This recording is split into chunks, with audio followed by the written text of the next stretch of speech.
Isang mapagpalang araw po sa inyong lahat mga kaagapay at maligayang pagbabalik po sa aking munting channel, Kaagapay Mark.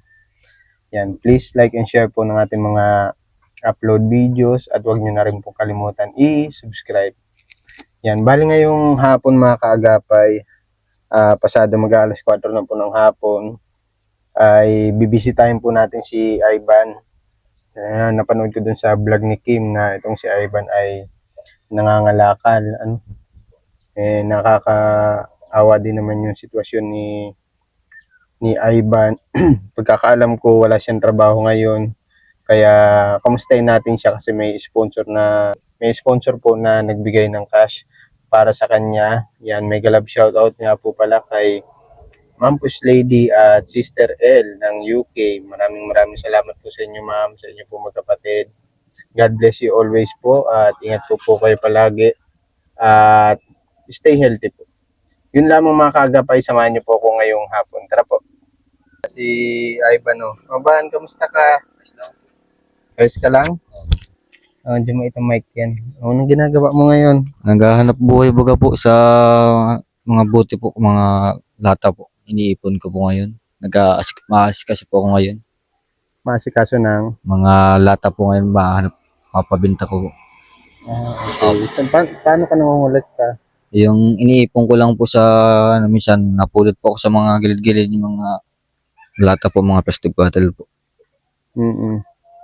Kung magkano man ang benta ngayon ng kalakal? Minsan po nahigit din po ng 200 na, 100 lang po ang ko. Lahat na yun, plastic, bakal. Opo, tas yung lata po. Anong nangyari? Di ba nung parang huling kita natin, may trabaho ka pa? Wala po akong trabaho na po. Nahirapan nga po ako doon sa mag-apply na. Hindi, yung dati mong tinatrabahuan sa SM ba yun? Sa Opo. SM Daet? O anong nangyari? Ba't hindi ka nawala ka doon? Kontrata lang po ako doon. Ilang months? 6 months lang po ako doon. Hindi ka na ni-renew? Yun na po. Bakit? Gawa po ng contract lang baga po ako doon. Oo nga pala, kontrata. Opo. Ano man, hindi ka nakapag-ipon? Hindi man po nakaipon po. Gawa po ng pagtutulong sa lolo ko. Minsan po ay kinapos buga po sa pagkain namin. Sinasakto lang namin po sa pagkain sa araw-araw.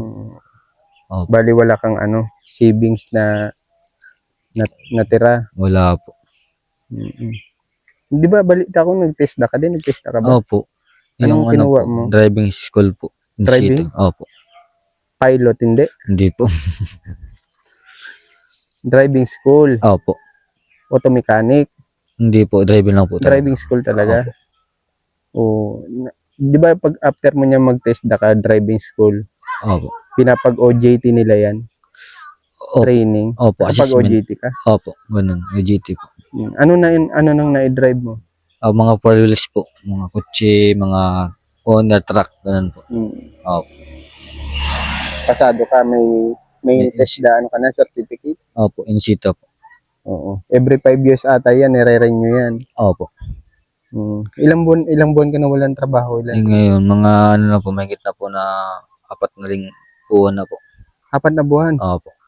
Wala kang trabaho? Opo, wala pong trabaho po. Siyempre, bago ka naman mag-apply niyan, kailangan mo din ng pera. Opo. Panlakad-lakad na requirements. Opo. Yun nga pong kailangan ko po eh. Tapos, yun nga. Maalis na sana po ako. Inisip ko madating kayo po. Ano na? Madating po kayo. Okay. Opo. Message ko kasi si Ivan. Sabi ko, pupunta ako ngayon. Opo. Alam mo, ganito, ang diskarte dyan. Halimbawa, binata ka pa, wala ka pa asawa. Wala pa po. Walang nililigawan? Meron na po. Meron? Ilan? Isa lang po. Isa lang? Opo. Kala ko 3 eh. Hindi po. Ganito, di ba gaya nga niya, nahinto ko sa pagtatrabaho tapos wala kang ipon. Opo. Halimbawa, binigyan ka ulit ng kontrata, 6 na buwan. Opo. Dapat makakapag-savings ka na. Opo, ganun. Savings ka na, ganun ang gagawin mo. Pag-iipon po. Oo. Opo. Para in case na mawalan ka ng trabaho, may pang-apply ka, no? Opo. Kasi dito sa lugar nyo, malayo ang Dait po. Oo, malayo ang dait. Saka sasakyan po. Mahal ang pamasahe. Opo. Di ba uwian ka dati nung nagtatrabaho ka? Opo, nag-uwi po ako noon, mga gabi po ako ng mga minsan alas 10 po ako nakaka-uwi, gawa po ng overtime. Opo. Magkano naman ang kinikita mo sa ano? Magkano ang kinikita mo dati sa ano? Nung nasa SM ka? Magkano ang araw mo doon? 435 po. 435. Opo. Provincial rate. Opo. Tapos after 6 months, Opo, hindi ka na na-renew. Di na po. Kasi yung iba niyan, di ba nire-renew kapag maganda Opo, yung performance po. performance? Opo. Tingin mo, saan ka nagkulang doon? Sa ano ko yung pag-late ko nga po. Late. Madalas kang late. Eh, gawa po nga dito sa aming bahay. Sa Malayo. barangay. Malayo po ang ano po. Wala po ako minsan, nagbabike lang po ako minsan, nalilate po ako gawa po ng maulan. Lakas pong ulan po. Ilan taong ka na ba? 20 po. 20 ka na? Opo. Marami pang pwedeng mangyari sa buhay mo. Opo. Bakit di mo mag-try ulit ng TESDA? Halimbawa, welder, electrician, Yun nga po, apply po ulit ako. Naghanap ulit po ako ng ganun pa. TESDA. Opo. Kasi alam mo ba, ganito yan eh. Kapag marami kang skills, halimbawa electrician, welder, o auto mechanic, Opo. pwede kang on-call eh. Pwede ka nila tawagan eh. Opo. Tapos gagawa ka lang ng karatula mo. Ayan. Electrician, Iban Electrical and Services, ganun. Opo. Kasi ako, electrical ako. Kaya lang, nagbablog na ako ngayon, nakapokus ako sa vlog. Pero minsan, pag may pinapagawa sa akin, tinatawag lang ako. O kaya tatawagan. May sideline ako, di ba? May extra kita. Opo. Ang kagandahan kasi sa mas marami kang skills, hindi ka mawawalan ng parang trabaho. Halimbawa, kung wala namang electrical na gagawin, pwede ka mag-welding. Opo. Diba? Welding. Ganyan. Ipon ka lang ng ipon ng skills. Opo. Kasi, ikaw ba pangarap mo ba mag-abroad? Pangarap ko po yun kasi po gusto ko magandang... Sa Taiwan, uso ang electronics. Para nakita ko nag-electronics ka. Nga po. Ba't di yun ang kinuha mo kaysa sa driving school? Wala pa po akong panggastos nga po. Hindi. Di ba sa TESDA naman libre naman yung paaral nila? Opo. Scholarship. Tapos, ang alam kong bibilin mo lang naman yung materialis. Opo, yung mga tools. Mga tools, oo. Tapos yung mga, yung mga tester. Oo, tester yan. Multi-tester, tapos digital tester. Opo. Kagandahan nun, pwede ka mag-repair ng appliances. Ako nagre-repair ako ng appliances. Tapos, nagre-repair din ako ng buhay ng tao. Symbol po. Yan. Ano ako electrician ako, tapos repair ko na ako. Technician. Kaya halimbawa, pag may sira sa bahay, yung may mga maliliit na ako na gumagawa. Wearing po. Para hindi na magbabayad yung misis ko sa sa mga para gawa. Yun. Makwento ko lang sa'yo kasi nung nagtatrabaho ako noon, nag-OJT din ako sa company ng Hanabishi. Opo. Tapos inaral ko lahat nung nandoon. Hindi ako nag-stick lang sa isang lugar. Nag-ikot-ikot ako doon para matutunan ko lang kung paano mag-repair. Opo. Ganun ang ginagawa ko dati. Ngayon, nung nagka-skills ako, na-absorb ako ng company, tinanggap nila yung application ko. At yun, naging technician ako. Nakarating ako sa iba-ibang lugar para mag-repair lang. Kasi sa amin noon, may home service. Gagawa kami mismo sa bahay. On the spot yun. Pabilisan kami gumawa noon. Hindi naman totally na sobrang bilis. Kasi may marami kaming customer noon. On the spot yun. Tapos punta ka na naman sa ibang lugar. Ganun. Yun. Kasi ang electrician, in demand yan eh. Sa ibang bansa po. Tapos ang welder, in demand din yan. Electronics, in demand din yan. Maraming skills sa TESDA, kaya habang bata ka pa, ipunin mo lang yung skills mo. Tapos focus ka lang sa trabaho mo. Tapos mag-savings ka. Pero maganda yung ginagawa mo na yun na tumutulong ka sa lolo't lola mo. Yun naman ay bilang ganti mo sa pagpapalaki sa iyo. Yung tapos po ko ng elementary, high school. Opo. Mm-hmm. Nagsagaan ko po kahit pang baon ko po ng elementary, suman nga. Mga kakanin mo ka po. Yung mga, Nagbebenta ka. opo, Mm. Yun ang kagandahan dun, ano. opo, Yun lang naman bilang kuya, ano, bilang kuya ang tawag mo sa akin. opo, Kuya Mark. Yun lang ang maipapayo ko sa'yo. Sa pagbablog, ano, kamusta ang pagbablog mo? Ayos lang po kasi po hindi ko pinapatuloy nga ay hirap nga po ang ano ko minsan ay naano nga po sa signal baga po ako doon nahihirapan. Mm. Opo. Kasi minsan, halimbawa, hindi natin forte ang pagbablog. Opo. O baka pwedeng sa iba tayo mas umangat, ano. Opo, hindi lang sa ganyan. Basta yun lang ang gawin mo, ano. Turo ko sa'yo. Pag marami kang skill, bili ka ng, halimbawa, nakapagtrabaho ka na, nakapag-ipon ka, bili ka ng service mo, motor. Oo nga po. Yun ang pinaka-importante dito sa lugar nyo at napakalayo. Yun nga pong ano Pero po, bago ka bumili ng motor, kailangan muna may lisensya ka. o yun nga po ang problema ko, walang license pa. Yun nga pong tinanong po ako ng isa kong ano, yung pinag-vlog ako ni Kuya, gawa po ng wala po ako, may NC2 na po akong driving. Kasi yung license kaya hinahanap po, license. Oh, 'di ba? 'Di ba medyo may mali din sa ginawa mo. Dapat bago ka nag-driving school may lisensya ka muna. Student po ako nun. May student ka, Student. expire na. Expiration na po. Yun, hindi mo ni-renew, dapat ko na-renew. nag-non-pro ka. Sayang. Sayang yung ano mo, pinag-apply mo. Siya nga po.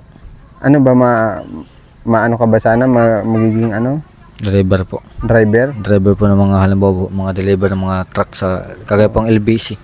Oo. Opo. Iba ang pinag-aralan sa loob ng ano, Company po. hindi ng ano tawag dito. Ibang-iba pag nasa kalsada ka na. Opo. Diba? Ibang-iba ano. Pero kung yun ang gusto mo, edi go. Kaya lang sa ngayon wala kang panlakad ng lisensya. Wala pa po. Oo. Bago ka makapag-drive ng mga truck, dapat kahit papano non-pro ang hawak mo. Opo, ng pro. O kaya professional. Ano? Gagastos ka din doon ng malaki-laki. Kaya gawin mo muna. Kung kaya mo mag-aral ulit ng TESDA, bakit hindi, ano? Aral ka lang na aral TESDA. Kahit high school lang ang natapos. Nasa diskarte naman yan eh. Opo. Sipag at syaga diskarte. Lagi mong isaalang-alang yun, ano? Opo. Ayan. Basta ako bilang kuya, ano? Opo. Bago ka magkaroon ng pamilya, sikapin mo munang maiahon yung sarili mo. Opo. Ganun. Yung ibig ko sabihin, kaya mo nang bumuhay ng pamilya. Kasi ako dati, bago ako nag-resign sa trabaho, umuwi ako dito ng Bicol.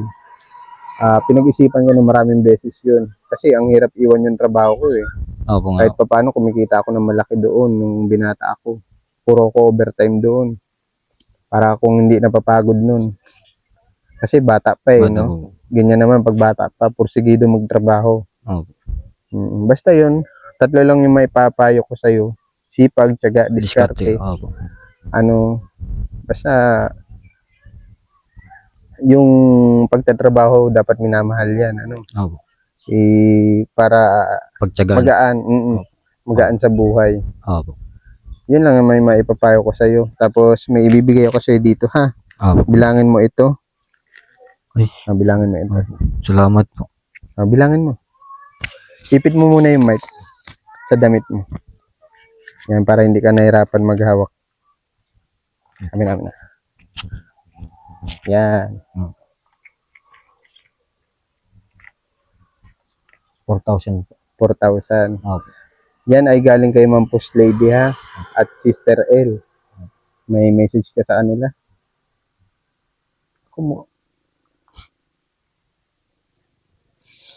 Ako po nagpapasalamat po na po ako sa Panginoon kasi ako ay binibigyan ako ng lakas, kinakaya ko lahat at sinunod po sa akin kagaya po ni Ma'am First Lady, sa inyo po, maraming salamat na din po sa bigyan ng kunting tulong po sa akin at na ako na po talaga, gusto ko mag-aral, gusto ko makatulong sa pamilya ko. Ang hirap yung pinagdaanan ko ngayon kasi Na-stress ka. Hindi man po, naisip ko lang na ano ang pangarap ko na gusto ko makatulong sa lula. Gusto ko makaahon sa kahirapan ko. Kaya maraming salamat po sa unang-una sa Panginoon, sunod sa kay Ma'am First Lady nga po. at sa lalang sa Kay mahal sa Sister buhay. Mm. Sister L po. Maraming salamat po. Sana marami pa po kayo matulungan. Ito lang po ang masasabi ko po. Mahal na mahal ko po kayo. Hindi ko po kayo kakalimutan. Kasi po, laking tulong na din po to at makakatulong na din ako. At May tanong ako sa Iban. Anong balak mo sa pera mong hawak ngayon? naisip ko po ay mag-iipon po para makaaral po ng TESDA. Tapos magbibigay po ako sa mga lolo ko. Bili po ng bigas, pagkain namin po sa araw-araw.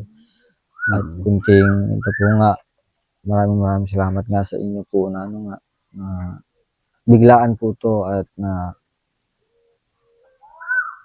Pero ito lang ban ha? Opo. Walang masama sa pagtulong, ano? Opo. Walang masama sa pagtulong pero magtira ka din para sa sarili mo ha. Opo. Hindi kumbaga hindi ubos-ubos biyaya.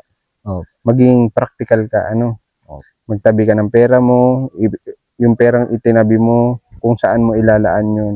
Kung kailangan mo mag-aaral ulit o mag-aaral ka ulit, pag-ipunan mo, ano? Opo.